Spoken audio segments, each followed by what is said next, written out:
no name, but in a freshman success class, um, made a 3.5 GPA this time. His first time in his whole life, in his whole entire life, That's awesome. his GPA, like his grades for this semester in the third quarter was a 3.5. That's amazing. Yeah. Never in his whole life has he ever made the honor roll. But he had one teacher that cared. He had one teacher that loved him. He had one teacher that would go back for him, be an advocate for him in some of his classes, make sure he got his schoolwork done. Even after school, this kid would show up to every tutoring session. And when she was whispering to other kids about a special one that she was going to have on a Saturday, he said he'll be there. She just showed him that he cared, that he cared.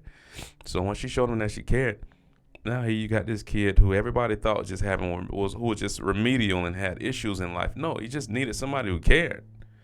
And you get so many parents that just don't care. And in due fact, maybe it's by default. They just don't know how to care.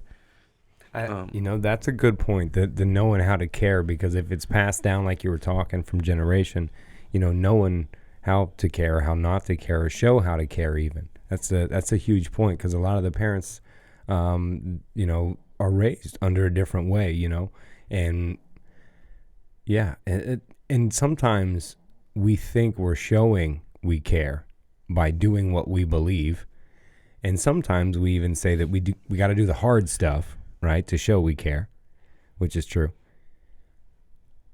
But it can get confusing, some of that part, right? That scream at be just like this. Enforcing, it's hard not to enforce your own beliefs, right, onto your child. And I always try to remind myself that when I'm enforcing my own beliefs, in a way I stunt the development of her own creativity, her own, it's almost, it's kind of that way. And I think kids, bring the point back around, especially in today's world, have a keen way, especially kids that have had it tough. Their survival mechanism increases, and they find a way to sniff out bullshit. They can see it. They can see that who cares authentically and who doesn't. And I think parents many times forget that. They don't believe that the kid can see through that, or see through the bullshit, and really decipher between who cares and who doesn't, And I've found that generally anytime I was doing a group, anyone that ever thought it was worth anything or tuned into it, I would always play it off by like, I'm entertaining. And the truth is, I just cared, they could tell, so if I was doing a group therapy session with people being affected by addiction, I, would really get intense, and I get in there and not as a show, and they could see that authenticity. And so, you speak of the one teacher there that did that, and those kids can sniff that out. And I think what I know of you is you're able to be authentic. You're able to come direct like that and be authentic with the kids, and be something that I think a lot of them miss, is that something to talk to objectively without fear of judgment, maybe. Mm-hmm. Yeah, it just yeah, they just want somebody who they know that they can talk to, who's going to give them a genuine answer, Or in a lot of cases, I get in front of them and they just talk, and I just listen. I don't say anything, because there's no need for me to speak. Sometimes they just want somebody to listen, and then I just listen to them. And then if they need the hug, I give them a hug. They'll cry, and then I'll help them. They already know the answer. They're like, so what do you think? Like, well, what do you feel like you deserve? Don't you feel like you're worth better than that? And you just ask them rhetorical questions, and they'll come up with an answer. And then just as long as you're genuine, as long as they see that you really care, and they know that you're going to give them the most sound answer, then it works. Because then they'll come back to you and say, hey, listen, just wanted you to know what you did. Like the conversation we had really meant a lot to me, and this is the decision that I made. And it doesn't matter if they make this decision that you help them come up with or not. Whatever their solution is, just still be like, okay, so that's the solution. All right. Like, you're not mad? No, I still love you. You're not the decisions you make. A lot of times I have found that asking the question helps better than preaching the perceived solution, because even if it's our idea of a solution, it's still perceived. And a lot of times the kid does want to be asked just straight up, what do you think? How are you going to approach it? And then maybe helping them walk through their plan further beyond step 1 and 2 maybe is where you provide that care or guidance, Yeah. And I got to also speak for those teachers and counselors alike. It's really easy to be jaded in both sets, whether you're working within hospitals or privately, etc., and working in teachers, working public, private systems, etc., that it's hard not to be jaded, because you already said it. They're having to be mentor, parent, teacher, etc., and going through all of those growing pains within the classroom makes it difficult to learn anything. And so shout out to those teachers that strive through that and that have not become jaded yet and not let the system hold you down. See, that's what I'm gonna get verklempt now. See, see, now you get me all verklempt when I think about, shout out to Mike Rummel as being one of them. I know the things that go through the man's mind, and where his heart lies. And that shout out goes to all those teachers that do push through, and professors alike and parents, that see the broken system but refuse to go quietly into the dark, that still shine the light. So those do exist, and they're being weighed upon, and I've heard you talk a lot about teachers too, about caring for them, on that angle, and trying to bring the caring for the kids. It just keeps going back. It seems so many people I talk to on this podcast, it keeps going back to this environmental idea of community care, family care, world care, a unity of love, if you will. It seems no matter what, whether it's a doctor in social science like Dr. Maroon or anyone else, it bridges somehow back to love. Even if it's marijuana legalization, it's circled back to caring for those that need it, open markets and ideas. And I have to say, in 71 episodes, man, it seems to be the underlying philosophy, belief, and drive behind most people's idea of social change, man. That's kind of uplifting for me, But how could parents be more involved without becoming those parents, right? Those parents that are so down the throat of the school that you become so annoying, that people don't want to deal with you. Yeah. Right? And then there's those that are just completely hands-on. So for the parents out there, other than what we've already dropped, being able to talk to your kids, open, enforce beliefs. I mean, come on. In 30 minutes, we dropped some pretty decent advice. But how could parents become more involved in, say, the school without maybe with the child, with their child in the school itself? You know what I mean? Without maybe having to be a part of PTA per se or wrapped in. What would you suggest? Just be a parent. Build a relationship with your kid. And I know that sounds pretty simple, but study your kid. Like, study them. Understand how your kid thinks. Understand how your kid learns. Understand what makes your kid tick. Know their personality. Understand what they like, and just support whatever it is they like. Like, we're growing up. When I was young, like young, like before my dad had turned for the left, the most secure moments I had was knowing that when we woke up on a Saturday, that my dad was going to take us to the pool. And then once he take us to the pool, we barbecuing at the pool, and we swimming in the pool, and he'll hop in the pool and play with us. That's amazing, But parents, they get to a point to where they stop doing that stuff with their kids. Take your kid bowling. Show the kid that you're still a kid inside. Show the kid that you know how to have fun. Show your children that you laugh. Show your children that you care. Show your children, make yourself vulnerable to your children. If they do something, make sure you help them understand that you're upset at the situation and not them. And really just spend quality time with them. Define quality time, because that has a loose and vague definition, right. Really. So quality time. Is quality time on the iPad together? No, time is an acronym. Time is an acronym for tools, information, material, and energy. So whatever tools you had, so as an adult, if you're a man, all the tools that you did to attract the mother of that child, use those same tools to invest into that kid. And then the information that you had growing up that's been passed down to you, always teach a kid something. It's easier to build relationships when you teach a kid something about life, something that they know that they can go use instantly, because you're gonna build credibility instantly with that kid. And then, the more you teach that kid something, or the more you teach your child something, the more they're gonna keep coming back to you, and the more they're gonna trust you. Now, in the low poverty areas, this is what I see. Parents, they don't,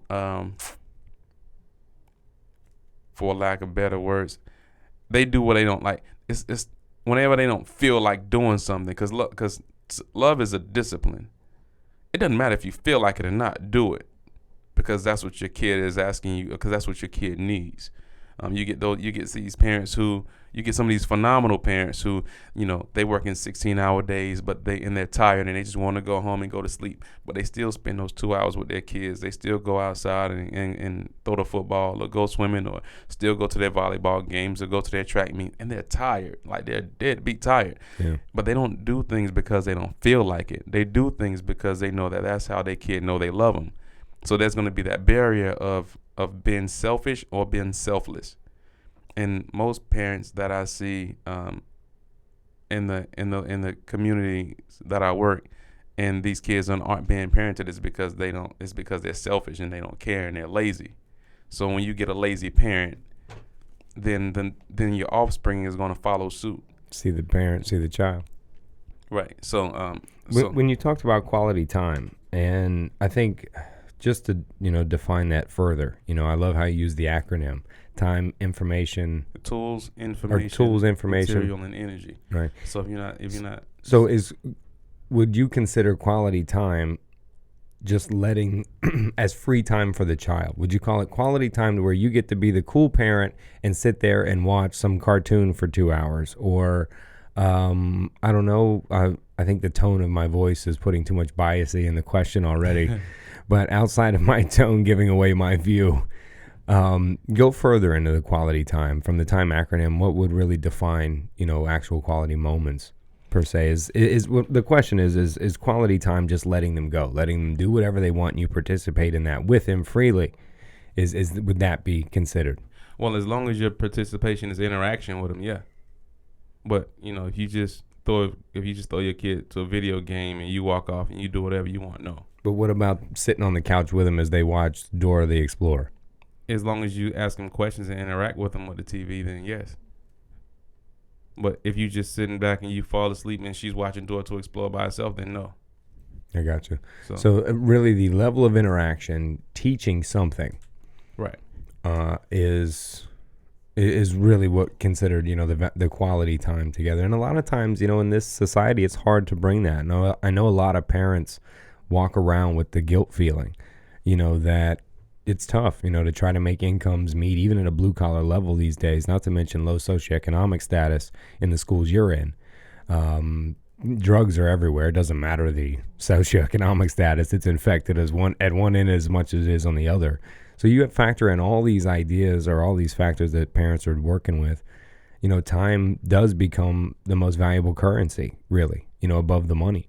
I write that in my book, actually, I believe that to be is experience and time, and sharing that in a quality manner. And I know a lot of those parents out there that feel that guilt, because they're gone, 50 hours a week, or maybe they're just substituting it with YMCA this, karate that, and they put them on these high-tech schedules of, $500 a week. They're at 6-7 different classes, right? And maybe that's how they're showing, going, well, I'm paying for all this stuff. So because I got you the stuff, so I'm not here, this stuff replacement or activity replacement is not the same. No, time is life's currency.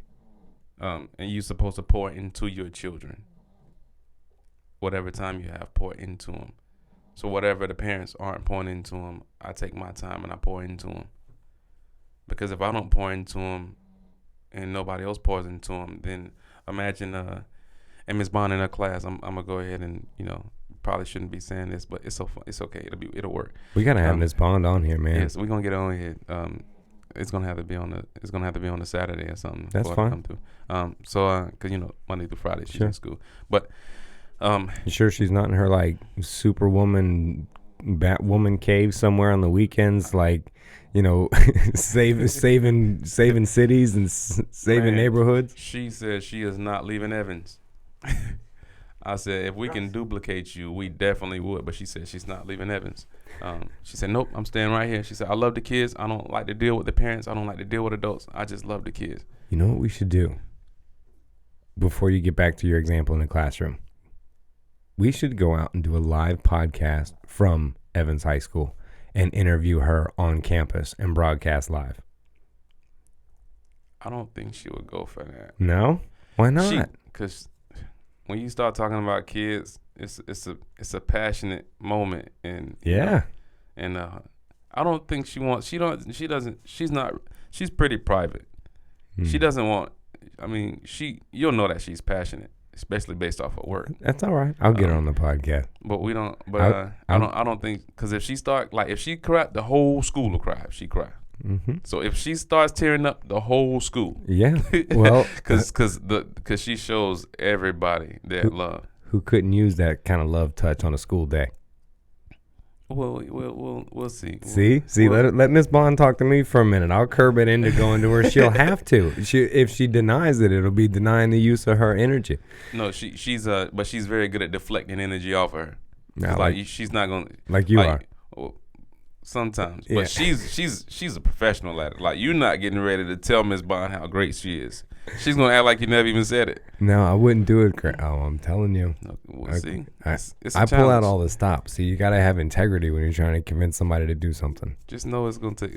Be ready for the challenge, because Miss Bond is pretty good. I mean, look. No, I would love to talk to her. So tell me about this awesome this. All right. So the example that she gave was it was a balloon, and it was about your personal bank account. And with your personal bank account, she it wasn't a balloon, it was a beach ball. She blew this beach ball up, and she said, all right, so start telling me. She told the class, well, name me some negative things. So they started saying some negative things, and she started taking air out of the balloon. She said, now what are some things that would be withdrawals? And everything that somebody said that was a withdrawal, she just took a little more air out of the balloon. I mean, out of the beach ball. When you say withdrawal, so like you negative, have something right. negative. So stuff that's going to take out of you. Gotcha. Yeah, I figured. I was just clearing up. Yeah. So the balloon. So the beach ball got flat enough to where she threw it on the ground. She said, "Well, have you noticed it stopped working? Like, the beach ball. The job of a beach ball is to bounce, and it's not bouncing back. It's just staying there. And that doesn't mean that that's all the beach ball is going to do is just sit there, or what is it going to take for this beach ball to get lively again?" And then the students started saying, listening to positive music. So she started blowing a little more air in it. Positive affirmation. She started blowing a little more air in it.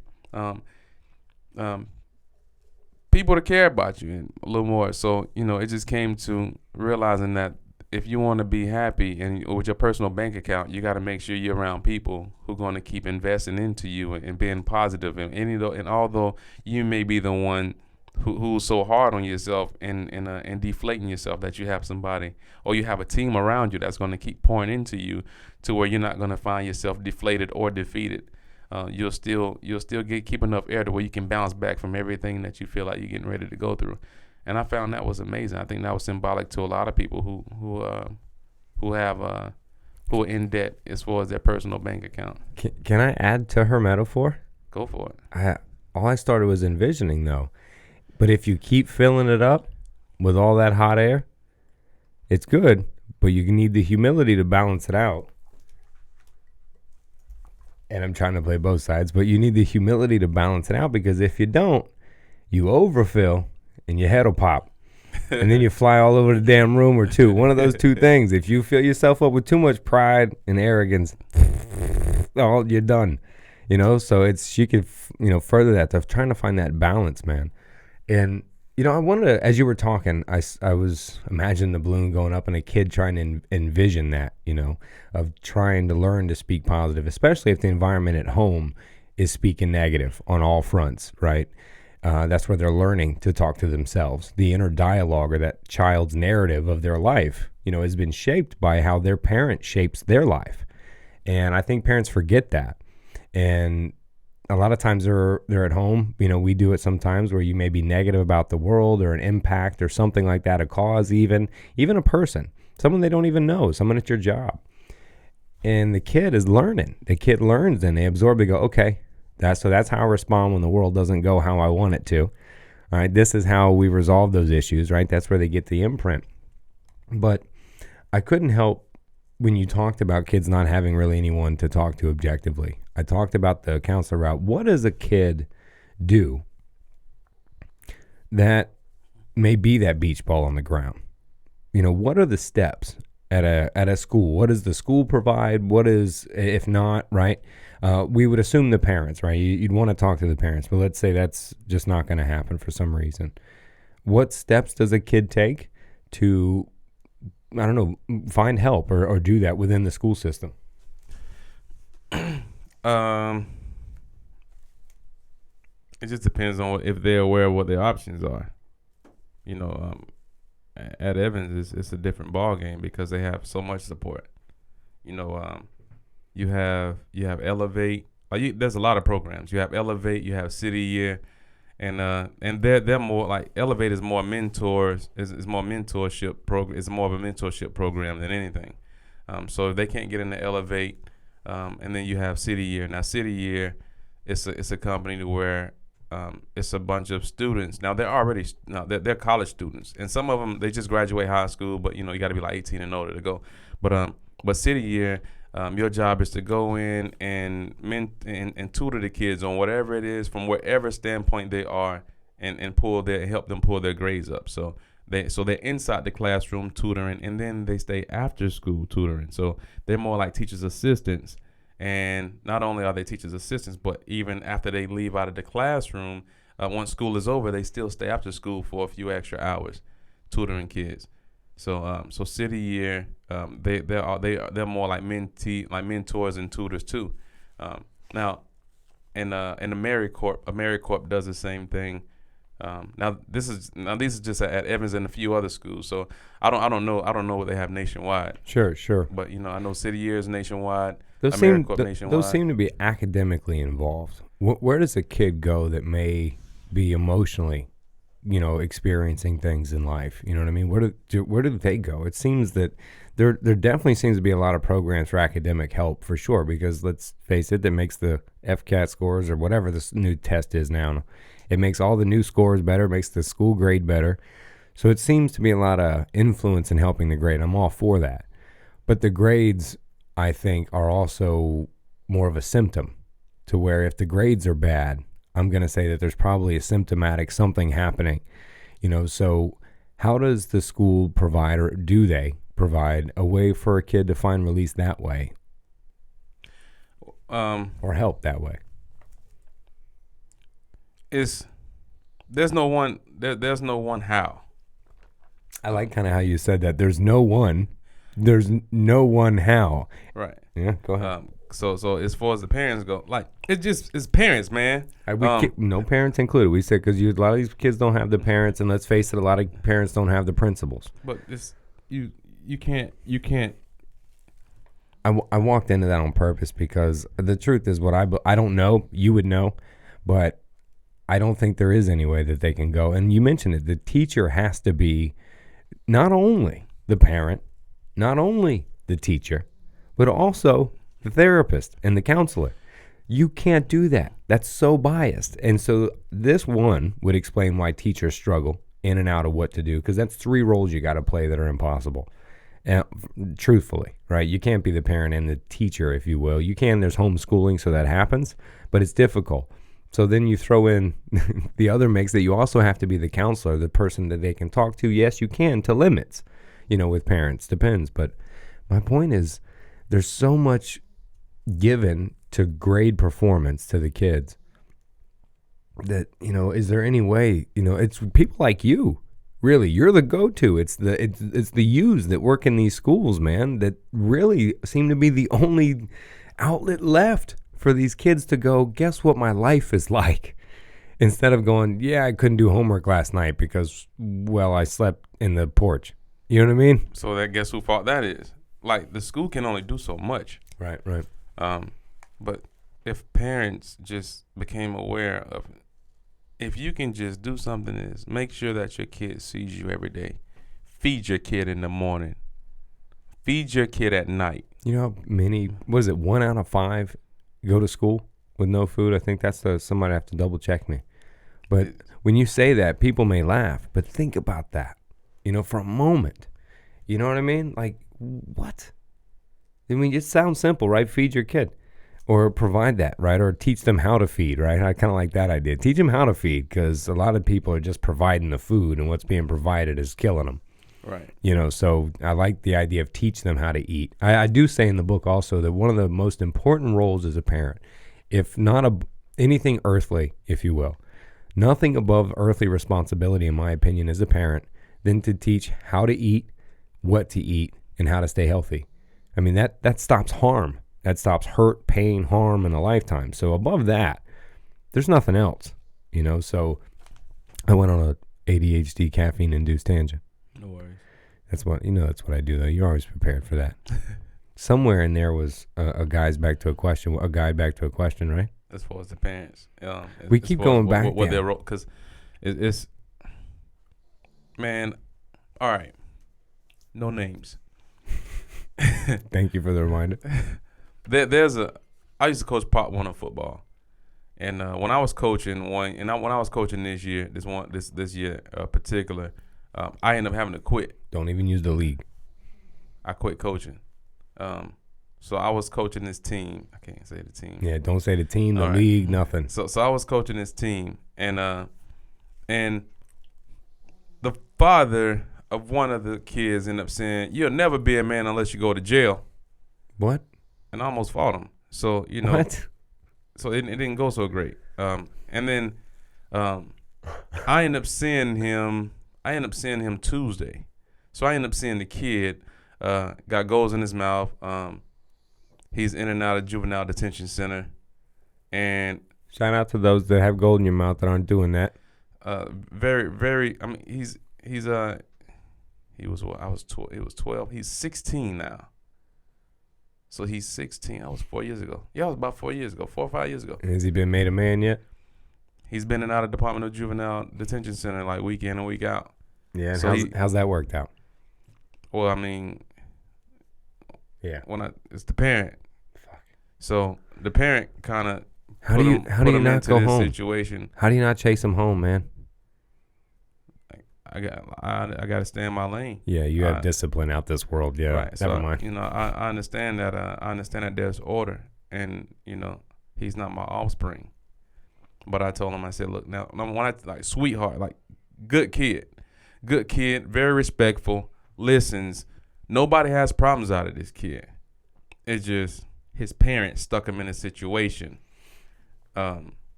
that's more like drug, like it's pertaining to like he got to sell drugs and he got to do all this stuff. It's passed down too. So you looking like, dude, the same way that parents in many neighborhoods pass down lawn businesses and insurance businesses alike, they pass down those businesses too.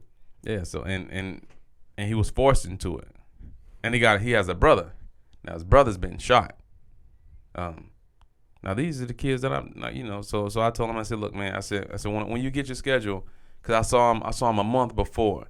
I said, man, what's up, man? Why you here? And he had an anklet, he had the government issued bracelet on his ankle. Yeah, the house arrest. Yeah. So he said, man, one of the teachers told me this, and I just told him that I don't know anything about dress code. I'm just gonna go to class. And he just keep breaking probation because, Well, how many times, do you see in the school though? I was speaking in a school a little while ago, and I noticed a member of the facility I'm even going to stay that vague, respond to a child. I mean, that's what they are. They may think they're adults or act like it, and many of them can really respond like it. So, Right. but responded in a very "what's up" kind of way. Like, I'll take you to war. You know, let's clash egos right now. And it was in front of like 30, 40 kids all at once. I was on stage, you know what I mean? On front, not on stage, on front. And I'm like, I just kind of saw that, and I wondered, you know, how much of that plays into the problems that you see within teachers, administrators, etc. Is this, I am the discipline, I am the authority, so, or else. You know, how much, you know, how often do you see that? Does this play into issues? You don't really see it too often, but when you do see it, once again, I don't work for the school board. Right, that's why I ask you. You can be open about it. So since I don't work for the district, I kind of got to be on my P's and Q's. Like like there's still order of politics that I got to play, because if not, then you know they can sit back and say, well, Mike. Yeah. And be careful, because this podcast will do that to you. Right. So you know, so sometimes the staff can end up feeling and being like, well, this particular staff member doesn't feel safe with you coming here anymore, and you know this is their work, so I'm with you can't come back. Let's not scare all my other guests. Fucking around. Let's not scare everybody else. Now I have to defend it. There's other people. Also, this podcast can help you out when you're getting your message out there, trying to do what you do, your research, etc., your books, your philosophies. It'll help you out. Sorry. It can also, you know, like any public speaking though, but you know, this podcast is no different than social media. No. You know, whatever you're going to post on Facebook or anything else, you know, this is going to come the same way, except you're going to reach now 110 countries. So it's a little bit larger than that, you know? Yeah. But just in a nutshell, you kind of just gotta not deal with the. I think we may implement that next year. Next year may work. Yeah. Yeah. So I think because this didn't they used to have like a safe council or something? They still do. They still have safe coordinators, but it's a safe coordinator. Remember, there was a safe council where the kids sat with some sort of kid court, and you could work out your problems if you brought it to them or something.